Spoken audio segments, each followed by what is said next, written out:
For the business community, arguably the government in this budget is trying to provide a more certain operating environment, both with regards to trying to maintain the AAA rating, but also in terms of trying to create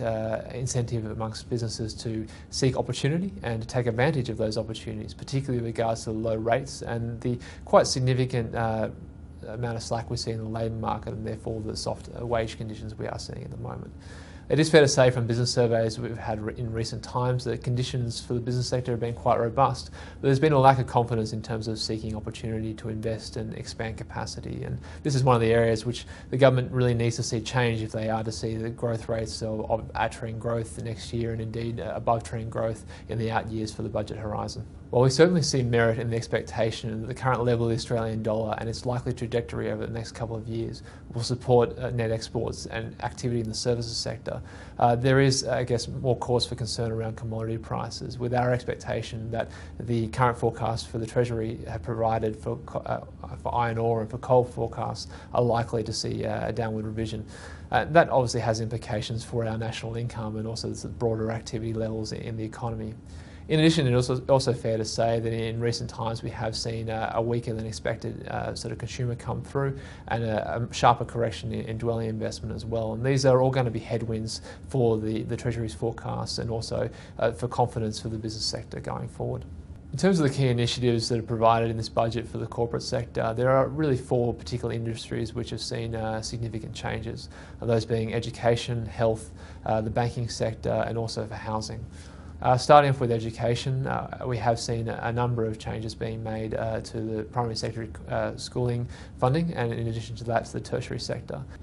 For the education sector, the overall impact will be that primary and secondary education institutions will have overall a greater amount of funding to play with and to invest in their facilities and the outcomes that are provided to students as they move through. However, the government is expecting that tertiary institutions will become more efficient and use the resources that are provided both by the government and also student fees more wisely and more efficiently going forward. With regards to the health sector, there are a number of small changes which again argue for a greater efficiency in the sector with regards to the increase in the use of generic drugs for the PBS. But that being said, there's also additional funding for new additions to the PBS and also a relaxation of the freezing of caps that have previously been placed to freeze the payments that are made to GPs and other specialists as they provide service to the households. So this provides a greater amount of funding to the sector, and in addition to that also means there's less likelihood of those costs being imposed on the household sector going forward. Housing is an area where we've seen a considerable change come through in this budget. There are a number of initiatives which are looking to support first home buyers as they try and accrue a deposit. In addition to that, a number of other initiatives which are looking to increase supply, the sale of defence land, the provision of greater infrastructure for new housing, and also a sort of encouragement for downsizers to look to sell their current place of residence, take advantage of superannuation benefits and look to invest in a new house which is more fitting their needs.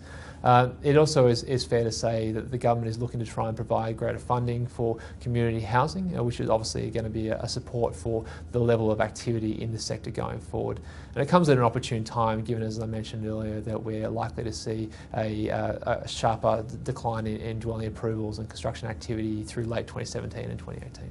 Finally, turning to the financial sector, a surprise in this budget was the announcement of a bank levy on institutions with liabilities of above $100 billion. This will provide funding which will be necessary to provide the education and infrastructure reforms that the government has announced as part of this budget. And we'll be having to wait and see over time as to what the implications for the broader economy are. It is expected that it will add about $1.5 billion to the budget bottom line over the next coming years through the forecast horizon.